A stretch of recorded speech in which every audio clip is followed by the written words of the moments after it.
Hello friends, कशा आहात सर्व? वैष्णवीज मम्मी होम रेसिपी या आपल्या यूट्यूब चॅनलमध्ये तुमचं पुन्हा एकदा खूप खूप स्वागत आहे.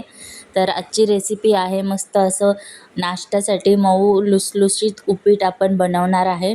तर चला रेसिपीला सुरुवात करूया.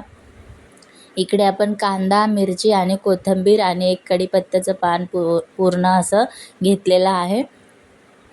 त्यानंतर रवा चाळून घ्यायचा, जेणेकरून त्यामध्ये काही असन किडे वगैरे तर ते निघून जाण्यासाठी.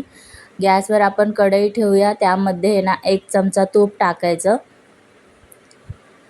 तुपामध्ये रवा भाजायचा, जेणेकरून छान टेस्ट येते रव्याला. व्यवस्थित खरपूस असं भाजून घ्यायचं, एकदम लाल रंग येईपर्यंत.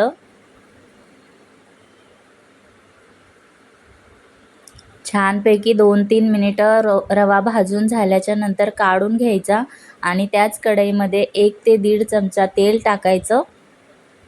त्यामध्ये शेंगदाणे टाकायचे. शेंगदाणे थोडेसे असे गरम झाल्याच्या नंतर मोहरी टाकायची त्यामध्ये.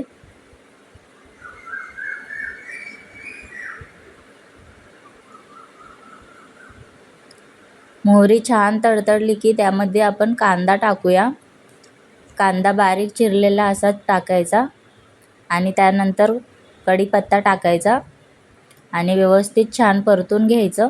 तुम्ही बघू शकता टेक्स्चर किती छान आलेलं आहे आणि दिसायला पण किती छान दिसते फोडणी आपली. त्यानंतर मिरची टाकायची आणि थोडंसं परतून झाल्याच्या नंतर जेवढा आपण रवा घेतलेला आहे त्याच्या दुपटीने आपण पाणी यामध्ये ॲड करूया. मी इथे 2 ग्लास घेतलेले आहेत छोट्या ग्लासाने, तर छोट्या ग्लासाने 4 ग्लास पाणी ॲड केलेलं आहे. व्यवस्थित छान मिक्स करून घ्यायचं. त्यानंतर आपण चवीनुसार मीठ ॲड करूया यामध्ये. आता याला उकळी येऊन द्यायची. बघू शकता छानपैकी उकळी आलेली आहे. आता थोडं थोडं करून रवा टाकून घ्यायचा यामध्ये सर्व आणि व्यवस्थित मिक्स करून घ्यायचा. गुठळ्या वगैरे सर्व फोडून घ्यायच्या. एकदम सॉफ्ट असा रवा होतो हा उपीट.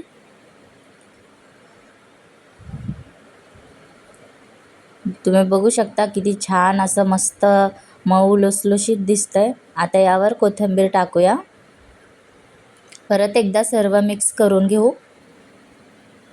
तुम्ही अशा प्रकारे करून बघितलं तर तुम्हाला नक्की आवडेल. खूप छान आणि टेस्टी, खूप सिंपल पद्धतीने आपण बनवलेला आहे हा उपीट. तर आता यावर झाकण ठेवून 2-3 मिनिटं वाफ काढून घेऊया.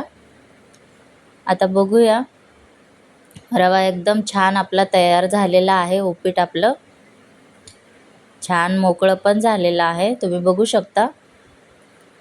तर बघा, आता आपण एका प्लेटमध्ये वाढून घेऊया. तर खूप साध्या सिंपल पद्धतीने मी दाखवला आहे. तर व्हिडिओ आवडला असेल तर व्हिडिओला लाईक करा, शेअर करा आणि सबस्क्राईब करा. अशा साध्या सिंपल रेसिपीसाठी आपल्या चॅनलला सबस्क्राईब नक्की करून ठेवा. Bye bye.